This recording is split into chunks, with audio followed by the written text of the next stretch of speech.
सहस बाहु समसोरिपु मोरा, सो बिलगाऊ बिहाय समाजा, नत मारे जन है सब राजा। धनुष तोड़ने वाला समाज से अलग कर दिया जाए, अन्यथा महात्मा परशुराम जी के द्वारा व्यवहार क्या किया जाएगा? तो कह रहे नत मारे जन है सब राजा। यदि धनुष तोड़ने वाला समाज को छोड़ करके अलग ना हुआ तो महात्मा परशुराम जी के द्वारा व्यवहार क्या किया जाएगा? सारे राजा मारे जाएंगे। मैं विचार करने लगा, अपराध किसी एक व्यक्ति के द्वारा हुआ है, धनुष एक व्यक्ति के द्वारा तोड़ा गया है, तो फिर नत मारे जंगे सब राजा ये क्यों? ईमानदारी से बताओ आप लोग भाई, अपराध जैसे एक व्यक्ति के द्वारा किया गया है तो दंड भी तो एक को मिलना चाहिए। कि मतलब गांव में अपराध किसी एक व्यक्ति ने किया है, दंड पूरे गांव को मिलना चाहिए, ये कहाँ का नियम है? तो अपराध एक ने किया है तो दंड भी एक को मिलना चाहिए, लेकिन ना, परशुराम जी के द्वारा कहा जा रहा है नत मारे जन है सब राजा। पुनः मेरा ध्यान राजाओं की ओर केंद्रित हो गया। मिथिला में दो प्रकार के राजा हैं। तब सिया देख भूप अभिलाखे, कूर कपूत मूढ़ मन माखे, उठ उठ पहिर सनाह अभागे, जहां तहां गाल बजावन लागे। दुष्ट राजा है। और दूसरे कौन है? तो साधु भूप बोले सुनबानी, कि राज समाज ही लाज लजानी। साधु राजा हैं। तो क्या महात्मा परशुराम जी के द्वारा साधु मारे जाएंगे? और यदि इनके द्वारा साधु मारे जाएंगे तो ये धर्म होगा कि अधर्म होगा? न्याय होगा कि अन्याय होगा? पाप होगा कि पुण्य होगा? चलें, चलकर मिले। महात्मा जी प्रणाम। विजयी भव, यशस्वी भव, कल्याण हो। अब तो सब बढ़िया बढ़िया होगा और सब कुशल मंगल। सब कुशलता है बेटे। लगता तो नहीं है आपको देख के कि आपके जीवन में कुशलता है? जो लगता है वो होता नहीं है। नहीं, यथार्थ यही है कि आपके जीवन में कुशलता है नहीं है। ठीक, इस बात को आप मानो। बड़ा क्रोध है, क्रोध के मूल में क्या है? किस कारण क्रोध है? अकारण ना कारण। क्योंकि एक सिद्धांत है वेदांत का, बिना कारण के कोई कार्य नहीं होता। क्रोध है कोई कारण होगा। क्या कारण है? धनुष टूट गया। यदि धनुष का टूटना क्रोध का कारण है महाराज, मैं आपको बता दूं, बहुधन ही तोरे लड़काई, कबहु न असरिस कसरिस असरिस, कबहु न कीन गोसाई। जब मैंने बालपन में बहुत सी धनुया तोड़ी तब तो दर्शन भी नहीं हुए। यहाँ दर्शन की बात छोड़ो, बहुत बढ़िया प्रदर्शन जारी है। ये प्रदर्शन बंद करो, प्रिय दर्शन करो। क्या इस धनुष पर आपकी ममता? अगर ममत्व है तो कई हेतु, उसका हेतु क्या है हम जानना चाहते हैं। जिम जग जागई जामिन जोगी, परमारथी प्रपंच वियोगी। भोगी सोते हैं और योगी जागते हैं। जिसने निद्रा पर विजय प्राप्त कर ली, अपने परिवार कुटुंब जन समाज के लोगों को जिसने अपना शत्रु बना लिया और शत्रु शरीर में छिपा बैठा है, आलस्या ही मनुष्याणाम शरीर स्थित महान रिपु। ये जो आलस्य है यही व्यक्ति का, विवेकी पुरुष का यही सबसे बड़ा शत्रु है।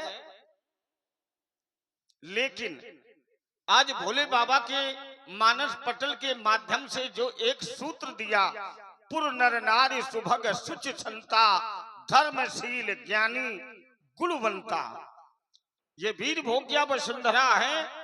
ये हमारी मातृ शक्ति ने इस बात का ज्वलंत उदाहरण दिया कि नहीं नहीं, इस मिथिला की पवित्र धरती में अभी भी पतिव्रता साध्वी ये मातृ शक्ति उपस्थित है और ये भक्त भी बैठे हैं।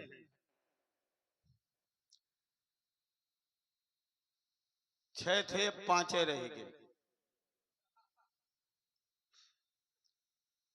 ये आपके बोलने का प्रभाव है।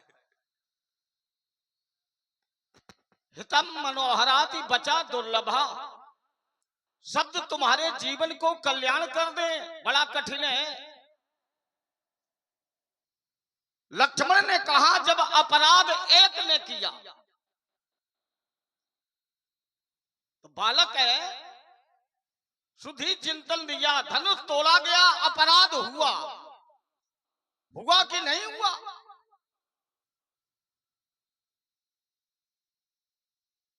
क्या बात है। ऐसे ऐसे विवेकी भी बैठे हैं कि जिसने धनुष तोड़ा उसने कोई अपराध ही नहीं किया। क्यों? ये धर्मानुरागी समाज है, लेकिन फिर भी एक बालक का अभिमत है, अपने भावों को इस प्रेक्षागार में मानस पटल के माध्यम से अभिव्यंजित किया है। तो निसंदेह इसका कुछ तो रहस्य है। यदि अपराध कोई कर रहा हो तो क्या देखने वाला अपराधी नहीं है? किसी की कराह, किसी की वेदना कोई सहायता के लिए पुकार रहा है और आप लोग देख रहे हैं, तो क्या बराबर के आप अपराधी नहीं है? आपके सामने अगर कोई जीव तड़प रहा है, असहाय है, तो धर्म यही है, क्योंकि आप मनुष्य हैं और मनुष्य वही है जो विवेकी है, अपने विवेक का प्रयोग करता है। और विवेक कैसा हो? जो धर्म से जुड़ा हो, वही विवेक है। और नहीं तो वो मनुष्य के रूप में तो है, लेकिन धरती पर भार है, भार। एसाम न विद्या न तपो न दानम ज्ञानम न शीलम न गुणो न धर्मा ते मृत्यु लोके भूभार भुक्ता मनुष्य रूपेण मृगा चरंती। वो मानव रूप तो धारण किए हैं, लेकिन पशु से भी। ज्ञानियों का मत है यदि पशुओं में भी विवेक का अंश है तो वो अंश मनुष्यता का लक्षण है। बहुत ऐसे पशु हैं, जरा सी सांकेतिक भाषा का प्रयोग करो, वो तुम्हारे पास खड़े हो जाते, तुम्हारे संकेत के अनुसार वो अपना स्थान बदल देते हैं। तो जान लेना उनके कुछ पूर्व जन्म में कर्म तो बिगड़ गए हैं, लेकिन महाराज इसीलिए उन्हें पशु योनि मिली है। बड़े भाग्य से ये मानव तन मिला है। पता नहीं अब आप दोबारा मनुष्य बनेंगे कि नहीं बनेंगे, इसलिए इस मानव तन को सार्थक करो। मनुष्य देह क्यों मिली है? साधन धाम मोक्ष कर द्वारा। हम इसी शरीर से, इस शरीर में, इस संसार में इतनी देही है, लेकिन मनुष्य के समान दूसरी कोई देही नहीं है। नर समान नहीं कवन्यु देही। तो साधन धाम मोक्ष कर द्वारा और पाई न जे परलोक सम्हारा। इसलिए मानव देह धारण करके जब भी तुम्हारा मन लगे तो भगवत चिंतन करो। कोई आवश्यकता नहीं कि आप साधना ही करें, अपने मन को परमात्मा की ओर जोड़ें, अपने मन को धर्म से जोड़ें, तुम्हारा कल्याण होगा। तो देखने वाले ये देखते रहे कि ये दिव्य धनुष टूटा, किसी ने रोका नहीं, यही ये अपराधी हैं। इसीलिए राजाओं के समाज में मैंने ये क्रोध के वशीभूत होकर के ये निर्णय कठोर लिया है राजकुमार, कि जिसने धनुष तोड़ा है ये सभी बराबर के अपराधी हैं। अपराध करने वाला अपराधी, अपराध को देखने वाला अपराधी, अपराध को बढ़ाने वाला अपराधी, अपराध को छिपाने वाला भी। अगर अपराधी कहीं छिप जाए, प्रशासन आ जाए, क्यों बेटे, तो फिर उसको भी बराबर का दंड मिलेगा कि नहीं मिलेगा। इसलिए मेरी दृष्टि में सभी अपराधी कोट के हैं। तो रे निप बालक काल बस बोल तू न संहार, धनु ही समत पुरार धनु। कहा ये भगवान शंकर का दिव्य धनुष, शंकर जगत बंद जगदीशा, सुर नर मुनि सब नामे शीशा, सोई पुरारी को दंड।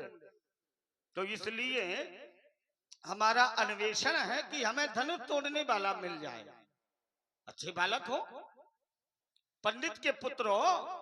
दशरथ जी को पंडित कहा गया, और पंडित वही है यस्य कार्य समारंभा काम संकल्प वर्जिता, दग्धानम कर्माहु तमाहु पंडितम बुधा, योग अग्नि तप प्रकट करी, कर्म शुभ शुभलाई, और बुद्धि शिरावे ज्ञान धृत, तो ममता मल जल जाए।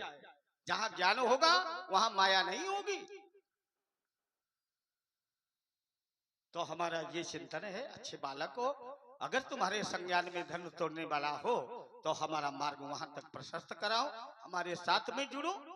कहो राजकुमार, क्या तुम हमारे इस विचार से संतुष्ट हो? सभा में उपस्थित जितने भी विज्ञ जन हैं, सभी लोग अपने कान और ध्यान मेरी ओर केंद्रित करें। कथा और विषय का यदि तदात्म स्थापित ना हो तो 2 घंटे का प्रवचन किसी मतलब का नहीं है। महाराज, सीधा सीधा मैं आपकी बात का उत्तर करता हूं। आपने कहा कि धनुष तोड़ने वाला अपराधी है, लेकिन मैं सीधी सीधी आपकी बात काट रहा हूं। आपके जैसे ना कोई कथा सुनाऊंगा, सीधा सीधा प्रयोग कर रहा हूं। धनुष तोड़ने वाला यदि अपराधी है, देखो यदि नहीं, तुम कह ना चुके हो, ना ना अब यदि शब्द का प्रयोग इसमें न करो। ना, अपराधी तो आप मान रहे हो ना, मैं तो पक्ष में खड़ा हूं, मैं कहां अपराधी मानूंगा। मैंने ये कहा था कि आप धनुष तोड़ने वाले को अपराधी मान रहे हो। भाई आपका धरातल है, मैं तो पक्ष में खड़ा हूं ना धनुष तोड़ने वाले को, तो मैं क्यों अपराधी मानूंगा? थोड़ा चिंतन करो, सुधी महात्मा हो। तो यदि धनुष तोड़ने वाला अपराधी है तो कहीं से कोई एक चौपाई, एक सोठा, एक छंद, एक दोहा पढ़ के बताओ ये अपराधी है। भाई अगर धनुष तोड़ने वाले ने धनुष को तोड़ करके अपराध किया होता, अनैतिक कार्य किया होता, तो लोग उसकी प्रशंसा नहीं कर रहे होते। जिस समय धनुष तोड़ने वाले ने धनुष को तोड़ा तो प्रभु दो चाप खंड मही डारे, तो देख लोग सब भये सुखारे, सारे लोग सुखी हो गए। अगर महाराज अपराध किया गया होता तो सब प्रसन्न नहीं होते, प्रसन्न नहीं होते। यहीं रुक लो, अब तुम्हें हम सीधे सीधे दे दें। अच्छा चलो ठीक है, रुके जा रहे हैं। जिसने धनुष तोड़ा है तो सब प्रसन्न हो गए। प्रसन्न कब हुए? जब धनुष टूटा। तो माने धनुष तोड़ने वाले के कर्म को देख करके सब प्रसन्न हो गए। हुए कि नहीं? क्यों बेटे? हुए। तो जब उसको देखा तभी तो प्रसन्न हुए कि हाँ इसी ने धनुष तोड़ा। उसके कर्म को जब देखा तभी तो प्रसन्नता हुई। तो फिर लेत चढ़ावत खंचत गाढ़े काऊ न लखा। तोड़ने वाले ने धनुष को उठाया, प्रशंसा को बांधा, मौरवी को खींचा, किसी ने नहीं देखा। तो ये प्रसन्नता किस पर हो रही? धनुष पर प्रसन्नता है कि तोड़ने वाले पर है? मैं यहीं रुक रहा हूं। महाराज धनुष के टूटने पर प्रशंसा है, विषय को समझो। धनुष के टूटने पर प्रशंसा है। आप जो कह रहे हो तो क्या धनुष तोड़ने वाले को उठाते हुए नहीं देखा? जब धनुष तोड़ने वाला धनुष के पास आया तो अति लाघव उठाए धनु लीन्हा, क्या लोगों ने नहीं देखा? धनुष को उठाते देखा। जब धनुष तोड़ने वाले ने देखा क्या नहीं, लेत चढ़ावत खैचत गाढ़े। लेकिन जब धनुष तोड़ने वाले ने धनुष को तोड़ा तब भी लोगों ने देखा। यदि देखे न होते तो ये लोग प्रसन्न न होते। थोड़ा विषय को समझा करो और सुनो। करो अपराधी है, अगर अपराधी होता महाराज, समाज में एक छोटा सा अनुचित कार्य हो जाए तो विरोधों के स्वर उठ जाते हैं, और इतना बड़ा कार्य कर डाला गया, इतना बड़ा धनुष तोड़ डाला गया। ईमानदारी से बताओ, यदि अपराधी होता तो फिर ये ना होता। ब्रह्मादिक सुर सिद्ध मुनीसा अप्रभु प्रशंसा दे असीसा, सारे लोग प्रसन्न हैं। माने ब्रह्मा जी प्रशंसा कर रहे हैं। ब्रह्मा जी ने एक बेटी को पैदा किया और उसी पर आसक्त हो गए। अपनी बेटी से कहने लगे हम तुम्हारे साथ विवाह करूंगा। सारे ऋषिगण सनक सनंदन सनातन सनत कुमार स्तब्ध रह गए। सभी देवता बड़े खिन्न हो गए। भगवान शंकर को क्रोध आ गया। महाराज उन्होंने ब्रह्मा का वो 5वां सिर ही काट दिया कि जिस दृश्य से तुमने कुदृश्य डाली है हम तुम्हारा वो सिर रखेंगे ही नहीं। और ये ब्रह्मा का उदाहरण दे रहा। अरे कोई योगी होता, सिद्ध होता, यति होता, ब्राह्मण होता, संत होता, वैरागी होता, हम एक बार चिंतन करते कि नहीं ये बालक का चिंतन बिल्कुल शुद्ध ही है। इसलिए ये देवतन की बातें हमसे न करो। हमसे ज्यादा तुम देवताओं के संदर्भ में नहीं जानते हो। और यदि देवों में कोई देव है तो वो महादेव है। यदि धरती पर कोई देव अपना प्रभाव दिखाते हैं वो सूर्य देव हैं। यदि कोई विशेष देव है वो वायु देव हैं, अग्नि देव हैं। ये साक्षात देव हैं जो सदैव तुम्हारी सहायता के लिए उद्यत रहते हैं, खड़े रहते हैं, और जिनको हम सभी विवेकी पुरुष सहज भाव से भुलाए रहते हैं। तो बेटे हम कैसे माने? अरे ब्रह्मा ने प्रशंसा करी धनुष तोड़ने वाले की, तो जब उसको कर्म करते हुए नहीं देखा गया। कर्म प्रधान विश्व करी राखा, और जो जस करी सो तस फल चाखा। हमारा धनुष टूटने से इतना बड़ा क्रोध नहीं है, लेकिन जिसने तोड़ा है उसे छिपाया जा रहा है। किसी ने बताया? नहीं बताया। राजा जनक की बेटी के लिए ये सब आधार बनाया गया, तो राजा का धर्म नहीं कि बताना चाहिए? नहीं बताया। मैंने समाज से पूछा, यहाँ तक कहा उसे समाज से अलग किया जाए, किसी ने उठकर कहा। अब देखिए, एक सुनिए अब थोड़ा सा। तुम हमें जहां बताओ मैं वहीं बिल्कुल यही होना चाहिए। देखिए, आप जहां बोलते हो वहां मैं रुक जाता हूं, तो जहां मैं कहूं वहां आप भी रुक जाओ। बस अब तो आपको देख के केवल इतना याद आ रहा है, जिन कांच के महलों पे नाज था हमें, वो एक ही बार में चकना चूर हो गया। जिस कर्म में मन कह दे कि अब बंद करो, तो वही करो जो मन कहे। ठीक? अब समझना आप लोग, विषय कहां था? धनुष तोड़ने वाला अपराधी नहीं है, विषय ये था। यहाँ कोई उत्तर नहीं आ रहा है। एक क्षण अब रुक जाओ। विषय ये था कि धनुष तोड़ने वाला अपराधी है या नहीं है, तो इसमें महाराज के द्वारा कोई उत्तर नहीं आ रहा। तुम अभी उत्तर ले लो। न कश्चिद कश्चिद मित्रम, न कश्चिद कश्चिद रिपुः, व्यवहारेण जायन्ते मित्राण रिपु वस्तुता। इस संसार में ना कोई किसी का शत्रु है न मित्र है, व्यवहार के द्वारा जाना जाता है कौन मित्र है कौन शत्रु है। वाल्मीकि जी कहते हैं, इमें द्वे धनुषी दिव्य लोक श्रेष्ठादि पूजते। ये जब संसार के द्वारा पूजा गया, ज्ञानियों के द्वारा इसकी अर्चना की गई, तो क्या दिव्य पुरुष हो, दिव्य स्थान हो, दिव्य वस्तु हो, क्या उसे तोड़ देना चाहिए? एक क्षण महाराज रुकिए। पहली बात तो ये कि जो दिव्य होता है उसका विनाश नहीं होता, सीधा सीधा प्रयोग। ठीक?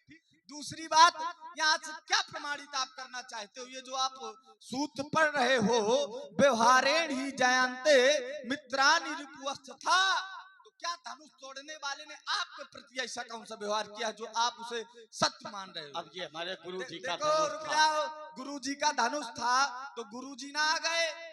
पहली बात। अब गुरु जी का धनुष था महाराज, तो अगर तोड़ दिया गया है तो कोई अपराध नहीं किया गया। ठीक? चलो हम तुमसे पूछ ले, पड़ोसी के घर में आग लग गई, अच्छा, तो क्या पड़ोसी का धर्म नहीं कि उसकी आग बुझवा दे? अब इसका जैसा चिंतन हो कि ना अब भगवान शंकर का धनुष है तो वही आते, तुम क्यों उछल कूद कर रहे? अब जिसके घर में आग लगी वो वही बुझावे, क्या यही मानव धर्म है? देखो ज्ञानी बैठे, नर साहब में सुनो पुरारी, ये जितने भक्त बैठे अगर 5 भक्त हैं तो 5000 के बराबर हैं। अच्छा, उदाहरण कितना बढ़िया देते हो। अच्छा, हम उनके शिष्य हैं, और जब हम शिष्य जान ले, अब जैसे बेटा है और वो ये इसने सुन लिया कि तुम्हारे पिता का अपमान समाज में हो रहा है, तो पिता पुत्र का धर्म क्या है? पुत्र पिता के पास पहुंचे कि न पहुंचे, और जब पहुंच जाए तो क्या करे? जितने हमारे पिता के साथ अनुचित व्यवहार किया है, धर्म यही है कि हम भी उससे प्रतिशोध लें, और वही मैं शिष्य धर्म के कर्तव्य का निर्वहन कर रहा हूं। क्या गलत कर रहा हूं? और केवल इतने पूछ रहा हूं कि धनुष तोड़ा है तो तोड़ा किसने है? किसी ने उत्तर अभी तक दिया? ये केवल हमें बातल में लड़का में उलझाए हुए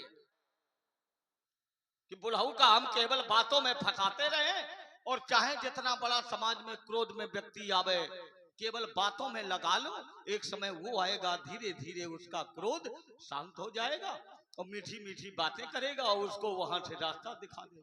ये पूरी ये राजनीति जो आज दिखा रहे हो, ये उचित नहीं है। राजनीति हम नहीं कर रहे महाराज, राजनीति आप कर रहे हो। हैं ये 16 दूनी 8 और राजनीति का पाठ किसी अन्य राजकुमार को पढ़ाना ठीक है ना?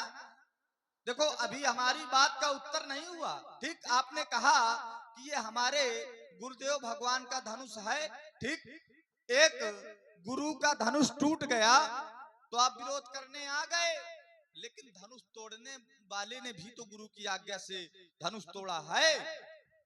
जब गुरु के द्वारा अमुक को आदेश दिया गया है, धनुष तोड़ने वाले को आदेश दिया गया है, उठाओ अमुक भंजाओ भव चापा मेटहु तात जनक परि तापा। फिर क्या हुआ? ठीक, एक गुरु के द्वारा कहा जा रहा है कि धनुष तोड़ दो।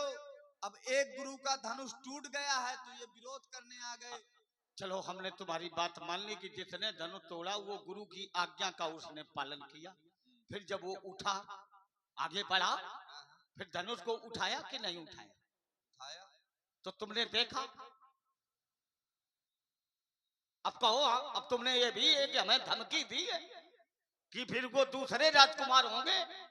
ना ना ना नहीं, यहीं रुको। रुक जाओ, तुमने देखा? ये बस यही तो तल मिथिला में किसी ने देखा? तल, वितल, सुतल, तलातल, रसातल, पाताल, भू, भुवा, स्व, जना, तपः, मह और सत्य, मई, पाताल, नाग, पातालाद ब्रह्मलोकांतम, अखिल ब्रह्मांड में अगर किसी की दृष्टि उस दृश्य के प्रति अगर दृश्य गोचरित हुई हो तो मैं रुक करके देखो और आपको सुनाओ। मही पाताल नाक यश व्यापा अमुक भरिय सिय भंजो चापा। सारे लोगों को जानकारी है, आप उठाने की बात कर रहे हो। देखा, अगर ना देखा होता। अब जैसे अच्छा ईमानदारी से देखो, अब आप वाला पाठ मैं भी लगा रहा हूं। अच्छा ईमानदारी से आप लोग बताना, जैसे आप किसी समाज के अंतर्गत बैठे हैं और समाज में कोई दूसरा व्यक्ति कोई कार्य कर रहा है तो आप लोग देखोगे कि ना देखोगे? देखेंगे। देखेंगे ना? देखेंगे ईमानदारी से। ठीक, अब जैसे धनुष तोड़ने वाले ने मिथिला के अंतर्गत धनुष को तोड़ा समाज के मध्य। अब सारे लोग बैठे तो ईमानदारी से बताओ, सब लोगों ने देखा होगा कि ना देखा होगा? अति लाघव उठाए धनु लीना, तो सब लोगों ने देखा होगा। तो जब सब लोगों ने देखा है, सारे लोगों को पता है, काहे चक्कर में पड़े हो बड़बड़ाओ ना। जब धनुष टूटा उतना उस समय उतना मारेंगे जितने में आंसू ना आए। ये मुंह से कह रहे हो कि यहाँ से कह रहे हो? विजयी भाव ये सच्ची। अब देखो, अगर जिसको गुरु की आज्ञा हुई उसी ने धनुष तोड़ा हो तो एक आपके सामने हम और भाव दे रहे हैं। जी जी बिल्कुल। निप भुजबल विदु शिव धन राहु भूप साहब 10 11 12। जब 10,000 राजाओं ने अपने बल का प्रयोग किया, किस पर? धनुष पर। धनुष नहीं टूटा। क्यों नहीं टूटा? क्योंकि उनकी भुजाओं का जो बल है वो चंद्रमा के बल के समान, और जो धनुष का बल है ये राहु की तरह। तो ज्योतिष कहता है कि जब राहु की दृष्टि चंद्रमा पर पड़ती है तो चंद्रमा का बल समाप्त हो जाता। क्यों बेटी? लेकिन जिसने धनुष तोड़ा उसके संदर्भ में बताया गया, उडगन महु रूरे, ये नक्षत्र रूपी राजाओं के मध्य में वो शोभा को पा रहा है। तो तारों की शोभा कौन है? उत्तर मिला चंद्रमा। तो तोड़ने वाला भी चंद्रमा है, वो धनुष के पास आ गया। तो जब राजाओं की भुजाओं का बल चंद्रमा है, उनसे धनुष नहीं टूटा। और जिसने धनुष तोड़ा है सुमित्रा नंदन, वो तो नक्शे लेकर शिखा तक पूर्ण चंद्र है। आखिर फिर उससे धनुष कैसे टूट गया? कितना बढ़िया बताते हो, समाज को इतना बढ़िया लखाते हो महाराज। विषय विषय तो तभी छूट गया था, केवल मैं अब खड़े होके आपकी बातों का उत्तर कर रहा हूं, केवल आपकी बातों का उत्तर कर रहा हूं मैं। विषय तो तभी छूट गया था, लेकिन चलिए, आपने पहले बात ये आई कि क्या किसी को पता चला, तो हमने एक अर्धाली पढ़ी, भाई पाताल रुक जाओ नाक यस व्यापा अमुक बरी से भंजो चापा। हमने कहा सारे लोगों को पता चल गया महाराज, आप किसी की बात कर रहे हैं, ठीक। अब आप कह रहे हो कि धनुष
गुरु की दया होगी, गुरु की दृष्टि होगी, गुरु के प्रभाव के कारण ही वो आज इस समाज में उत्तीर्ण हो गया, सफल हो गया।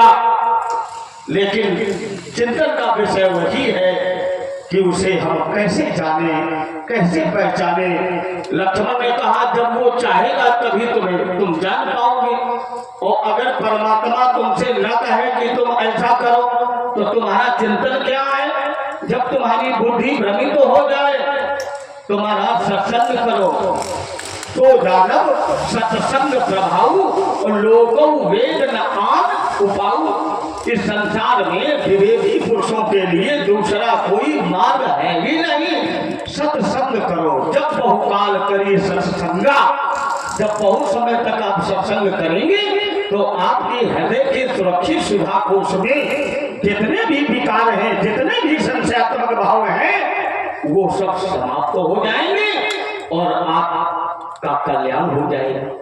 तो कर्म योगी हैं, आप लोग कर्म करें। जब आप लोग संसार में आए तो आप लोगों ने पूछा, हे ब्रह्मदेव, आप हमें संसार में भेज तो रहे, इस मृत्यु लोक के कूप में मैं जा रहा हूं, लेकिन हमारा भी कुछ अधिकार है कि नहीं है। तो ब्रह्मा ने कहा तुम्हारे लिए एक अधिकार है, वो है कर्मण्यो अधिकारस्ते। केवल कर्म करो, कर्म से ही तुम्हें फल प्राप्त होगा। अवश्य में वो भोक्तव्यम कर्म कर्म शुभाशुभम। अब इस संसार में जो विवेकी पुरुषों ने जैसा कर्म किया उसी कर्म के अनुसार उन्हें फल मिला। नहीं मिला, अच्छा करोगे अच्छा मिलेगा, गलत करोगे गलत मिलेगा। अगर आप विष का पान करेंगे तो मृत्यु को प्राप्त होंगे, अगर अमृत का पान करोगे